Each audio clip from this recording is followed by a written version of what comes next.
Brett Kollmann, how are you? I'm doing wonderful. Thanks for having me on. Of course. Thank you so much. You're a fellow Angelino like Liz. You're down in Orange County. How is everything where you are? Are you okay? I mean, we're fine. Luckily, we've been very, very lucky this week because I had a family member who had to get a emergency quintuple bypass surgery in the middle of all this, and they had to send him home after 2 days to free up beds. So it's been a wild week, but luckily we're fine. Everybody's doing okay. You know, we're shopping for them to make sure they don't have to go out into the wild. But yeah, it's been a crazy week, but this is a really good thing you're doing here. Oh, well, thanks. Best to them, best to everybody. You guys are locked away. Los Angeles has been locked away for a few weeks now. Is your camera going? Is Dave Piper? Is his camera going on and off? Yeah, we were doing that during the tech check, and we're looking after it right now. All right, fine. We'll just keep talking. So Brett, so by the way, if people don't know who Brett's a regular guest on my show. You've heard his dog on my show. You've heard lots of Texans woe from Brett on the show. When the Texans were blowing that lead, Brett, against Kansas City, what was the text thread like between you and me? A lot of resignment to inevitability. I mean, I tweeted out when they scored the first touchdown, it was 24-7, and I tweeted out, Chiefs are going to win this game because you saw it coming. You knew it was going to happen. It was the most Texans thing ever. No, it's the second most Texans thing ever because the first most Texans thing ever happened about a month later when you went yeah, that's true. On your YouTube channel about DeAndre Hopkins. Yeah, but in a way, we're almost used to it, and yet we keep finding a new low every single year. I'm so sorry. I'm so sorry about that.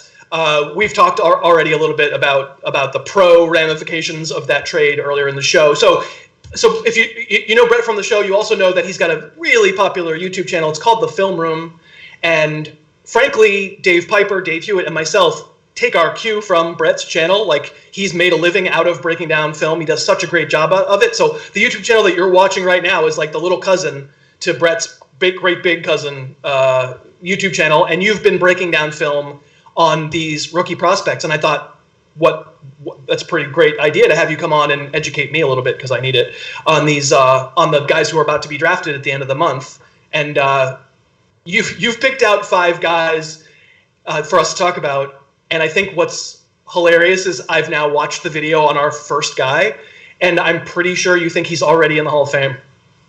Yeah, I mean, it's kind of ironic we were talking about DeAndre Hopkins, but like Denzel Mims plays, in my opinion, a lot like DeAndre Hopkins. If you haven't watched Denzel Mims from Baylor, it's more than, you know, the 39-inch vertical and the 4.4 speed, or I think he ran like 4.38 or 4.39 at the combine. Like, this isn't like a Stephen Hill type situation. Like, he plays extremely physically. He has excellent ball skills. I mean, his toe tap catches on the boundary, I mean, some of them are just remarkable. Are his hands as good as DeAndre Hopkins? No, because very few players in NFL history are. Sure. But he has a little bit more vertical juice than Hopkins, and he plays the same style. It's just an ultra physical route runner, really good getting off press. I think if there's an outside chance that he goes in somewhere in the top 20, like mid 20, late 20 picks in the draft, solely because this wide receiving class is just utterly insane. But right. If it's almost a better situation, because that means he's going to a really good team, and most of the teams in that range have really good quarterbacks, which means he could be ultra productive right from the jump from a fantasy perspective. Well, it's great, good, convenient, because the Texans can take him in the no, we can't. We can't. Don't have a first round pick. Digging that knife in there. I'm sorry. My team doesn't have a quarterback. I'm allowed to say anything I want. I'm now part of the bad team. I'm happy. I'm on the downside now. So Denzel Mims from Baylor, tell me why he isn't your number 1 receiver on the board. Solely because the top 3 in front of him are just outrageous. I mean, you know, Jerry Jeudy kind of speaks for himself. A lot of people compare him to Marvin Harrison just because he's such a dynamic route runner. He's not as physical as Denzel, but his short area quickness is unbelievable. His yards after catch skills, because of that short area explosiveness, are really good. I mean, most of his highlights, if you just type in Jerry Jeudy highlights, a lot of them are just him catching like a 5-yard hitch and then just making 3 guys miss in a phone booth. He plays like a running back after the catch. And he's, not to mention, just really good down the field too. Is he as much of a burner as his teammate Ruggs? No, but as long as you run 4.5, you're fine in the NFL. Like, there's a lot of guys that run 4.5 and they still do pretty well, and he runs like high 4.4. So he's got enough speed. I mentioned Ruggs. I mean, he's almost like Deshaun Jackson incarnate, but bigger and more physical and a more refined route runner coming out of college than Deshaun was. But he has Deshaun's speed. So if he ends up somewhere like, say, a Philadelphia, where you've got a good deep ball thrower like Carson Wentz, that's a guy who, like, you know, maybe if he only catches 50 balls, he can still get 1,000 yards on those 50 balls because he's the kind of guy that can put up 20 yards a catch just with outrageous speed. And then CD, CD speaks for himself too. He's an outrageous red zone threat. So the only reason I don't have Denzel number 1 is just because the guys in front of him are all unbelievable. So Mims last year, number 1 receiver? Oh, I'm trying to think of all the names that were coming out last year. That wasn't the Mike Williams year. That was last year was DK Metcalf and yeah. He would have been above DK for sure. Well, I mean, 2 rounds worth of people were ahead of DK, but I would have had him. I would have had him over Hollywood. I would have had him over because I think Hollywood was the first receiver taken, if I'm not mistaken. But I would have had him over Hollywood for sure. And N'Keal Harry right after him, right? Yeah, I wasn't a big N'Keal Harry guy, so that wouldn't have been hard for me. I'm totally on board with you. That's fascinating to know that there's essentially 4 potential number 1 receivers at least. And I mentioned earlier in the show, Matt Harmon's going to come on and talk about those receivers. It's a great class for wide receivers. All right, we're going to do other wide receivers, but we're going to do a running back that, if anybody's listened to the podcast that I did yesterday with Nick Whalen, you're going to be very happy because Nick Whalen's opinion of Clyde Edwards-Helaire is going to be backed up by Brett Kollmann, who also thinks that the LSU running back is something special.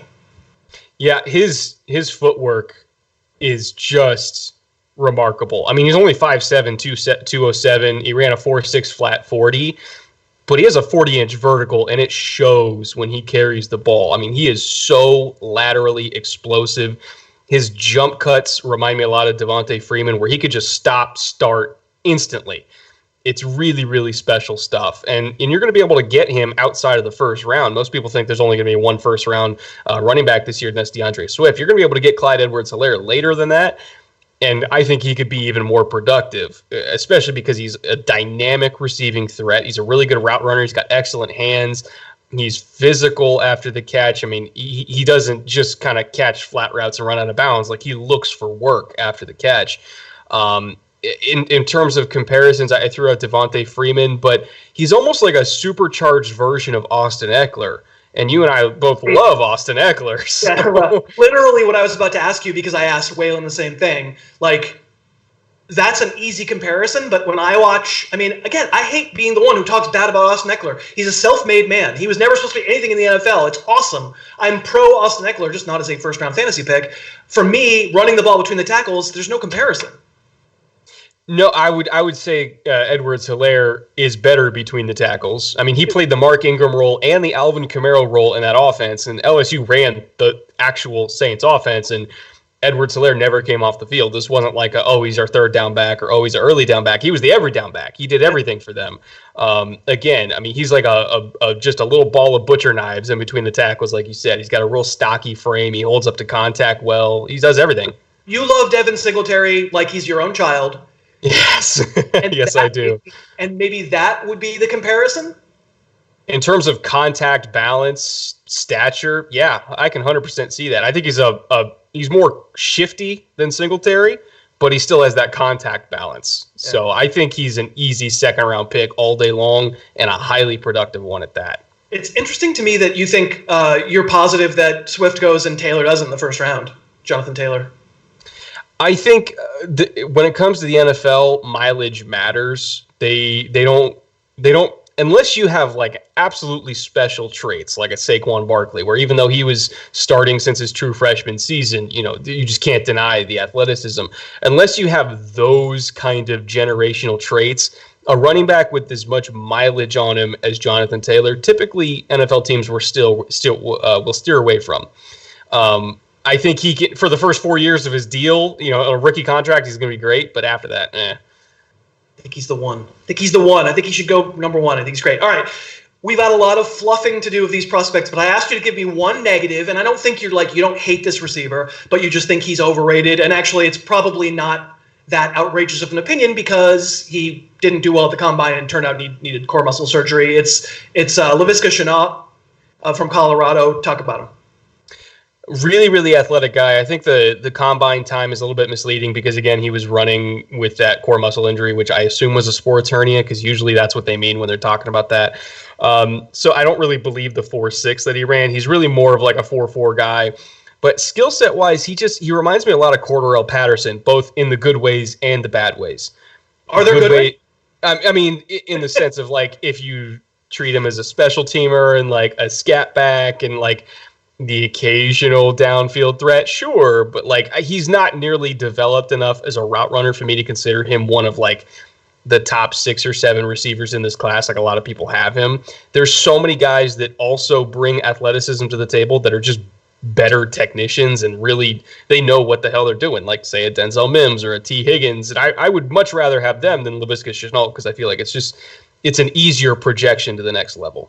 What's interesting about that though is that Shenault is almost 230 pounds, rocked up. That dude is strong, right? I mean, yeah, absolutely. So the reason I hesitate on that kind of evaluation is, didn't I just see somebody like Deebo Samuel come into the league not really knowing what the hell he was doing and just be able to out-physical everybody once he got the ball?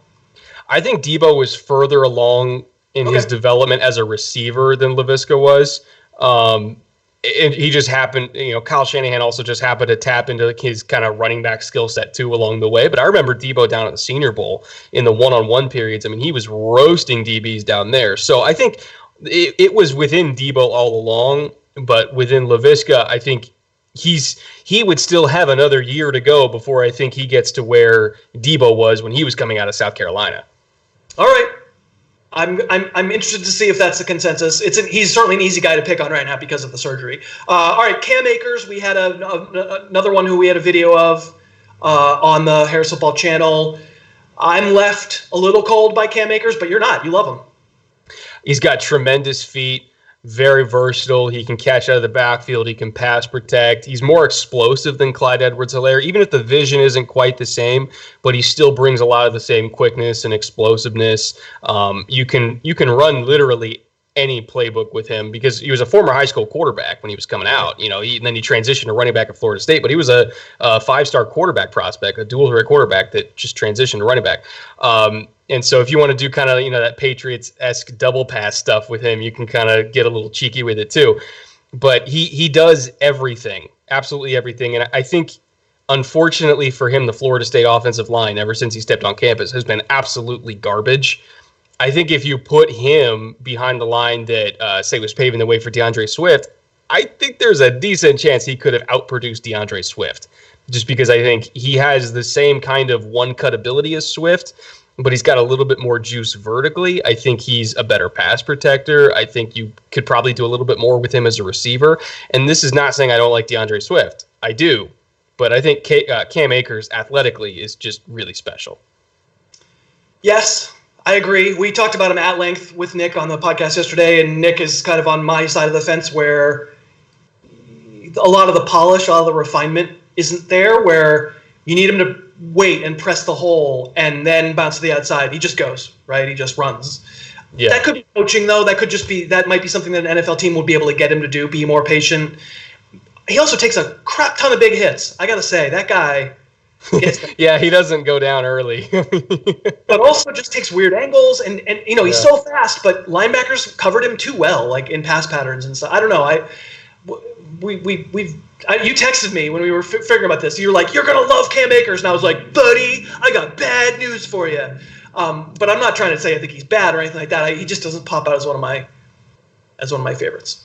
Yeah, But you're okay with that. And a lot of that, it's going to depend on where these guys go. You put literally any running back in this class in the Chiefs offense, and they're going to be RB3 among rookies. Of course, Cam Akers goes to the Chiefs. You don't say, oh, but he's like, because nobody is sitting here saying he's bad. The question is, how refined is he? How ready is he for a full-time workload? All that stuff. All right, last one.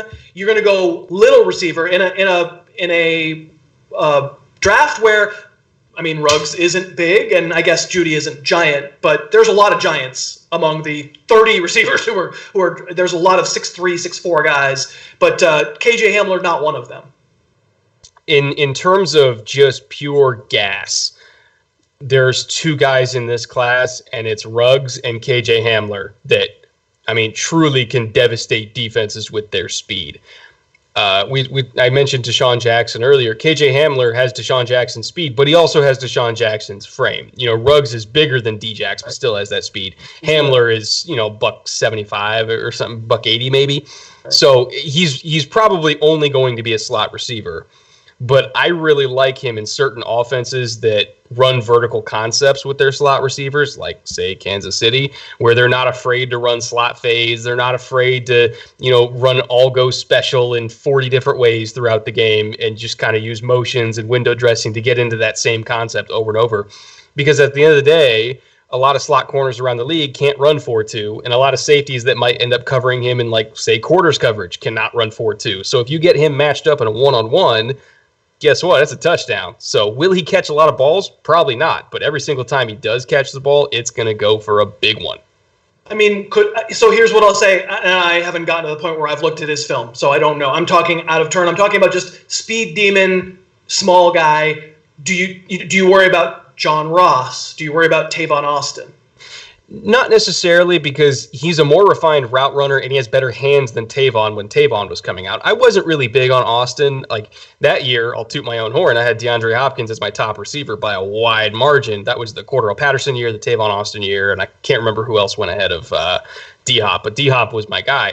But Hamler is a much more refined than a lot of, like, the quote-unquote air raid receivers like Tavon was when he was coming out of West Virginia.